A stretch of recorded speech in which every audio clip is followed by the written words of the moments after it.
संपूर्ण भारत में हिंदी माध्यम से यूपीएससी की तैयारी करने वाले छात्रों को विश्वास लर्निंग ऐप के प्लेटफॉर्म पर आईएएस गुरु तोमर सर का हार्दिक अभिनंदन। नमस्कार। आज जो है दोस्तों आपके लिए एक टॉपिक लेकर हम आए हैं। 25 मई को यूपीएससी की प्रारंभिक परीक्षा का आयोजन किया गया था 2025 यानी इस साल। तो जीएस पेपर 1 में ये जो इतिहास का पेपर है उसका आज एनालिसिस और डिस्कशन आपके साथ करने वाले हैं। यहाँ पर दोस्तों मैं आगे बढ़ने के पहले एक और बात दोहरा दूं कि प्राचीन भारत से 6 सवाल पूछे गए थे। मैं यहाँ 6 के 6 सवाल के नीचे व्याख्या जो है ऑथेंटिक किताब अर्थात केसी श्रीवास्तव की किताब को लगाया हूँ, जिससे कि आपको पता चले कि ज़्यादा कोचिंग के दुनिया का मटेरियल या लिफलेट पढ़ने से कोई लाभ नहीं होता है, या बाज़ार में कई प्राइवेट पब्लिकेशन की किताब पढ़ने का कोई लाभ नहीं है। एक किताब केसी श्रीवास्तव पढ़ लीजिए और उसी तरह बीएल ग्रोवर और बिपिन चंद्रा की किताब पढ़ लीजिए, बाकी कुछ पढ़ने की ज़रूरत नहीं है। तो आज केवल प्रूफ के रूप में दिखाएंगे कि कैसे डायरेक्ट लाइन पूछा गया है। तो चलिए दोस्तों हम लोग शुरू करते हैं। अगर कोई छात्र गुजरात में रह करके यूपीएससी की तैयारी कर रहा है तो वो अहमदाबाद में आकर के यूपीएससी या जीपीएससी के लिए ओनली ऑफलाइन कोर्स उनके लिए अवेलेबल है। कोर्स में एनसीईआरटी 905 घंटे ऑनलाइन अवेलेबल है। प्रीलिम्स की 150 घंटे की क्लास हाइब्रिड है जीएस और सीसेट का, कुछ क्लास ऑनलाइन है कुछ ऑफलाइन। मेंस 1500 घंटे की क्लास है जिसमें ऑप्शनल एक्सक्लूडिंग और interview by expert panel. Batch 31 मई 2025 से शुरू हो रहा है। अगर आप हमसे संपर्क करना चाहते हैं तो 9428804128 पर या 7043771326 पर संपर्क कर सकते हैं। हमारा पता 410 Ratna business square opposite HK college Ashram road Ahmedabad है। अगर आप हमसे YouTube, Facebook, WhatsApp channel, Twitter, इन सभी सोशल मीडिया प्लेटफॉर्म पर मिलना चाहते हैं तो विश्वास लर्निंग पर आपको हम मिलेंगे।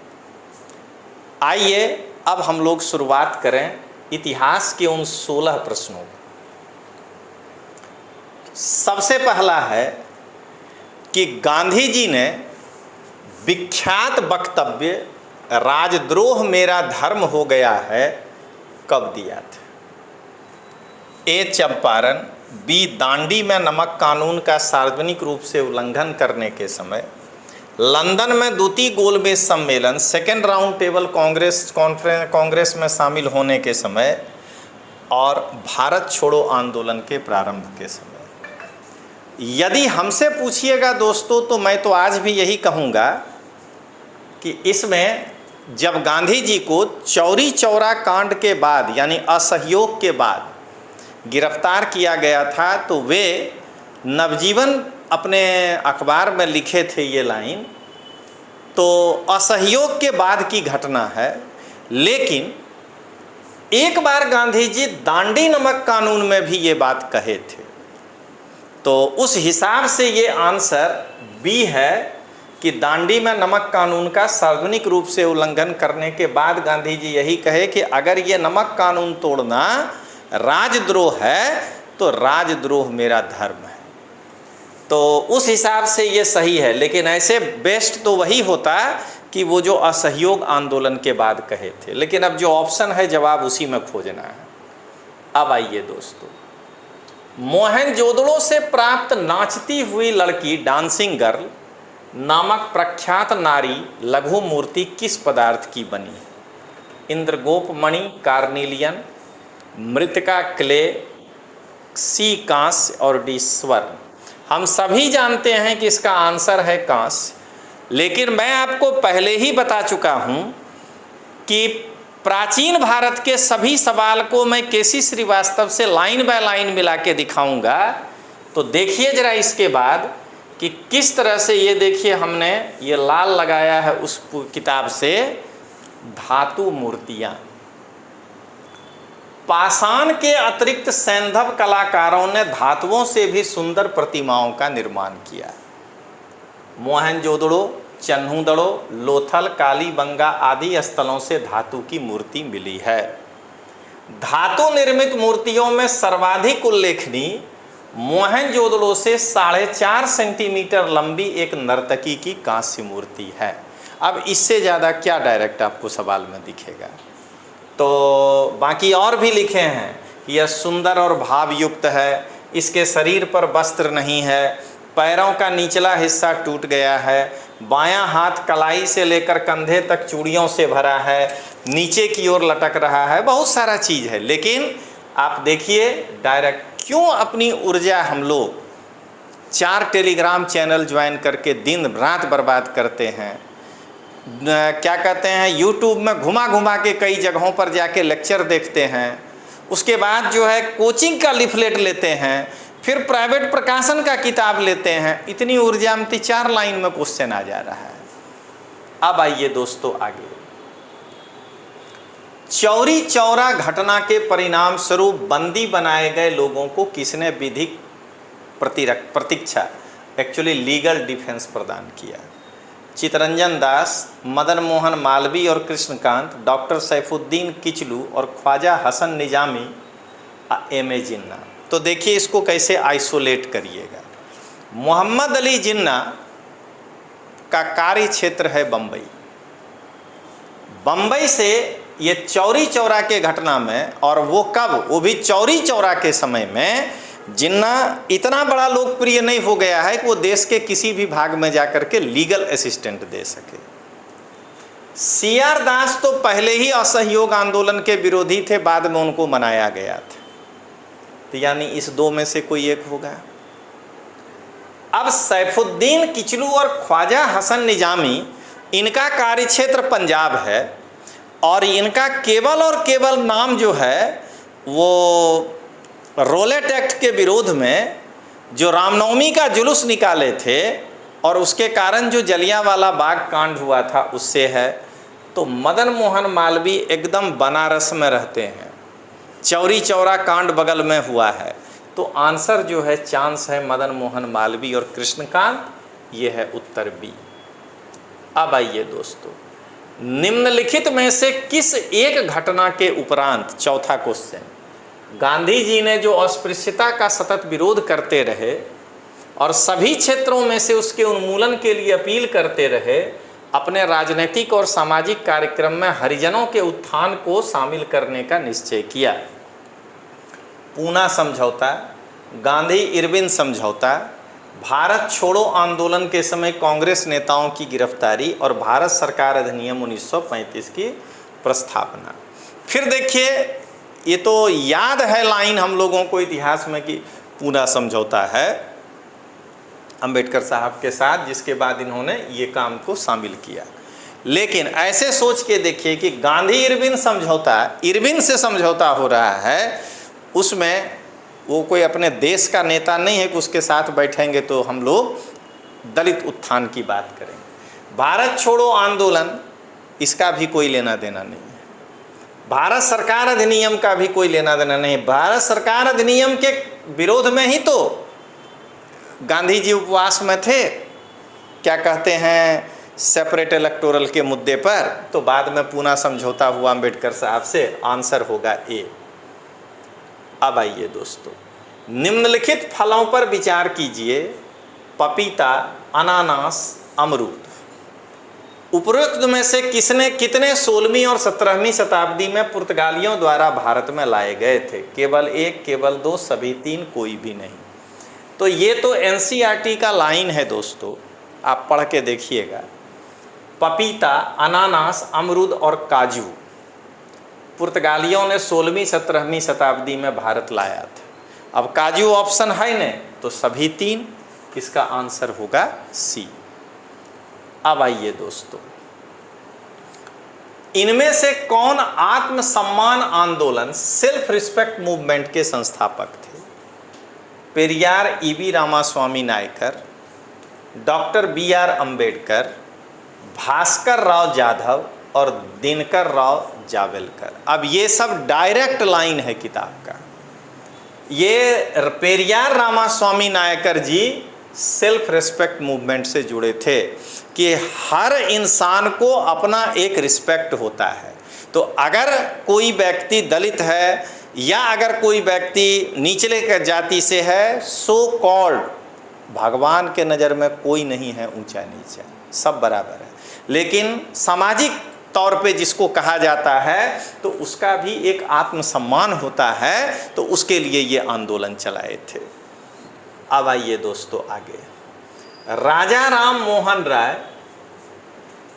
के बारे में निम्नलिखित कथनों पर विचार करिए। उनमें प्राच्य विश्व के पारंपरिक दार्शनिक सिद्धांतों के प्रति अत्यंत अनुराग और समादर था।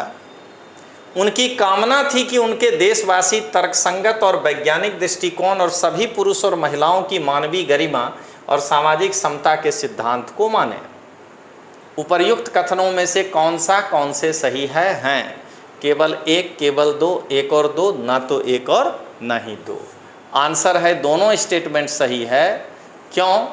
क्योंकि प्राच्य विश्व के पारंपरिक दर्शन सिद्धांतों के प्रति उनको अनुराग तो था और वे हमेशा ये मानते थे कि पुरुष महिलाओं की मानवीय गरिमा, ये कहाँ से निकला? सती प्रथा का विरोध। अगर वो ये नहीं मानते कि महिलाओं की भी गरिमा है तो सती प्रथा का विरोध क्यों करते? तो आंसर हो गया सी। अब आइए दोस्तों, असहयोग कार्यक्रम के बारे में निम्नलिखित विषयों पर विचार कीजिए।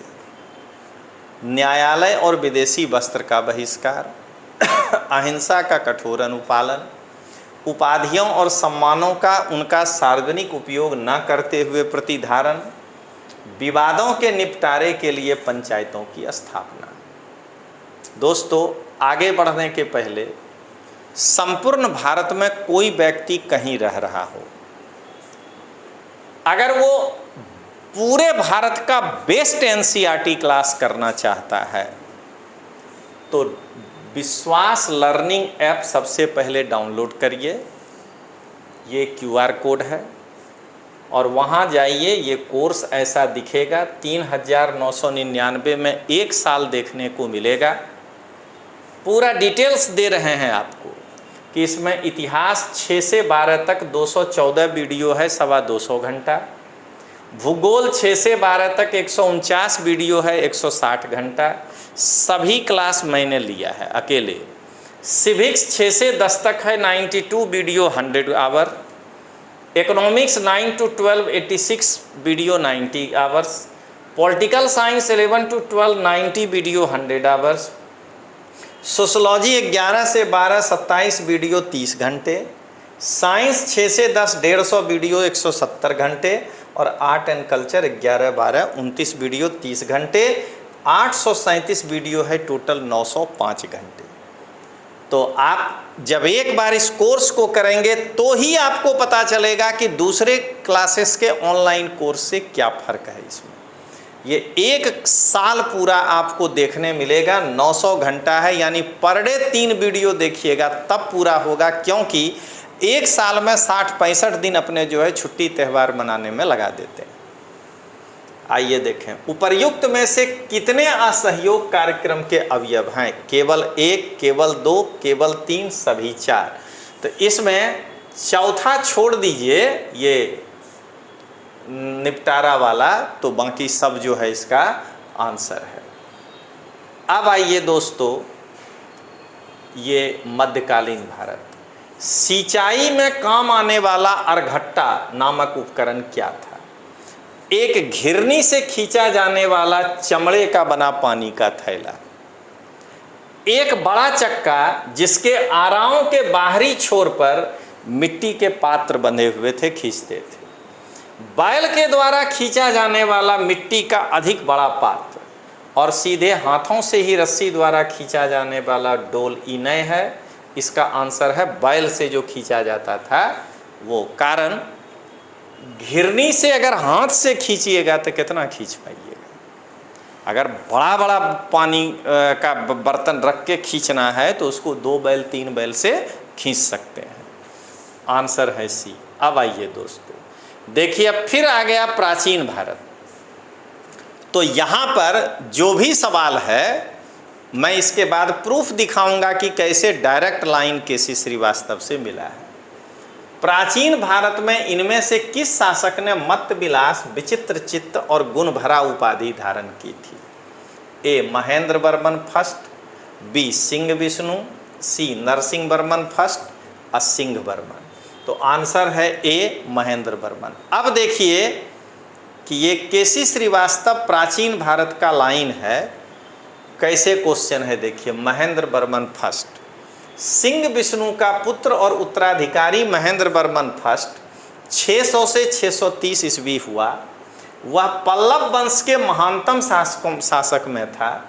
महेंद्र वर्मन युद्ध और शांति दोनों में समान रूप से महान था और उसने मत्त विलास, विचित्र चित्र, गुण भर आदि की उपाधि धारण की। हमको तो लगता है कि आदि लिख दिए थे इसीलिए यहाँ ये छोड़ दिए, नहीं तो कहीं अगला चौथा नाम लिख देता तो चौथा भी ले लेता वही।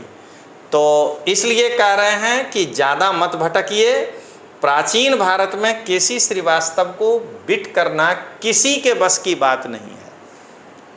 कोई कितना भी लड़के को सब्ज बाग दिखा करके खुद का विकास कर ले, कोई कितना भी लड़के का झाड़ फूक करके ओझागिरी कर ले, लेकिन केसी श्रीवास्तव है, उसके बाहर का सवाल नहीं होता है। चीनी तीर्थयात्री फाहियान ने इनमें से किसके शासनकाल में भारत की यात्रा की? बहुत आसान सवाल है। समुद्रगुप्त, चंद्रगुप्त द्वितीय, कुमारगुप्त प्रथम, स्कंदगुप्त, चंद्रगुप्त द्वितीय है। देखिए फिर दिखाते हैं, ये देखिए फाहियान और उसका विवरण। चंद्रगुप्त द्वितीय के शासनकाल की एक प्रमुख घटना चीनी यात्री फाहियान के भारत आगमन की है। 399 ईस्वी से 414 ईस्वी तक उसने भारत के विभिन्न स्थानों का भ्रमण किया। उसके द्वारा छोड़ा गया भ्रमण वृत्तांत चंद्रगुप्तकालीन भारत की सांस्कृतिक दशा का सुंदर निरूपण करता है। कुछ भी इधर उधर जाने का जरूरत ही नहीं है। देखिए जरा अगला सवाल,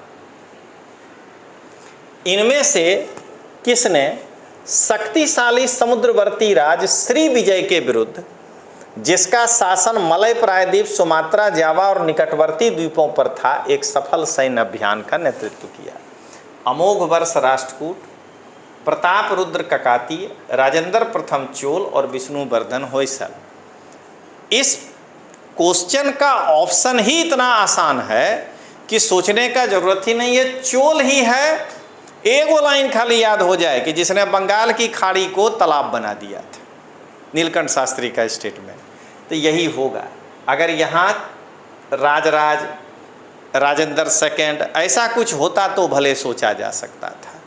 तो अब देखिए, लेकिन फिर भी केसी श्रीवास्तव प्राचीन भारत की किताब जो लिखे हैं किस तरह से क्वेश्चन आया है। दक्षिण पूर्व एशिया की विजय।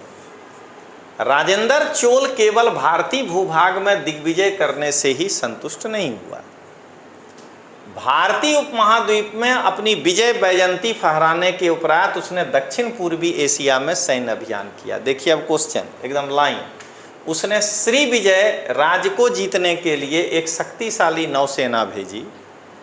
इस राज्य के अंतर्गत मलय प्रायद्वीप, जावा, सुमात्रा और अन्य द्वीप सम्मिलित थे। देखिए अन्य द्वीप तक लिया है परीक्षा में।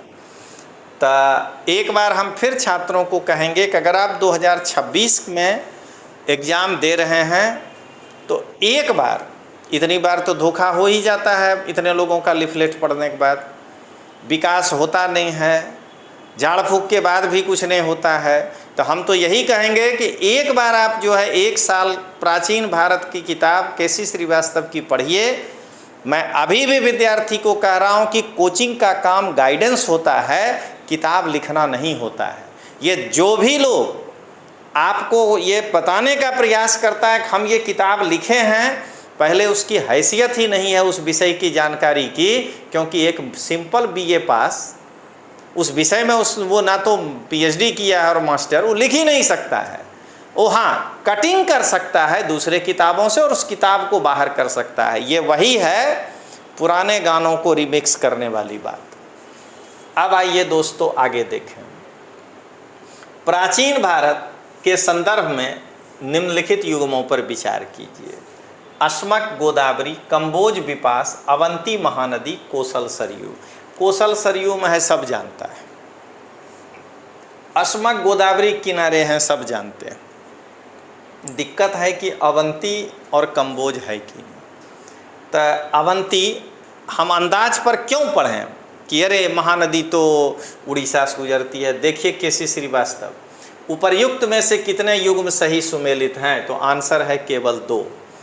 तो देखिए जरा, सबसे पहले कोसल क्या कहता है, फैजाबाद मंडल, बस इतने में हो गया कि सरयू नदी है।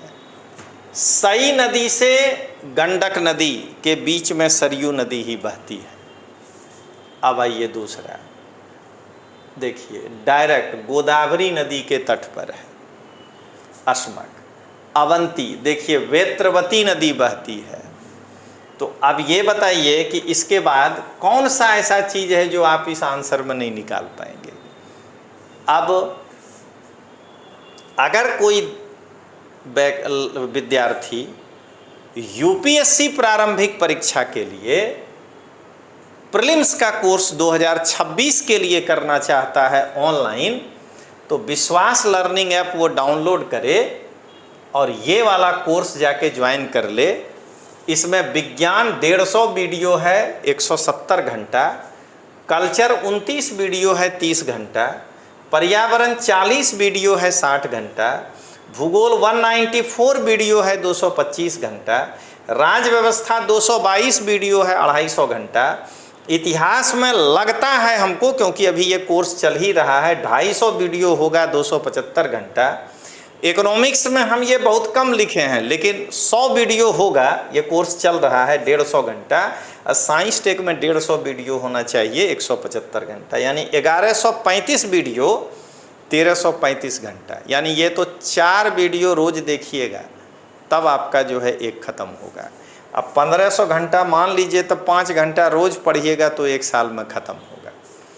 चलिए, 1 साल की वैलिडिटी है। प्रथम गंधर्व महाविद्यालय जो एक संगीत प्रशिक्षण विद्यालय था, विष्णु दिगंबर पलुस्कर द्वारा 1901 में कहाँ स्थापित किया गया था? तो दिल्ली, ग्वालियर, उज्जैन, लाहौर। तो इसका आंसर है लाहौर। ये एक कोई भी मेन स्ट्रीम के किताब से क्वेश्चन नहीं है, कोई भी मेन स्ट्रीम आप पढ़ लीजिए नहीं मिलेगा।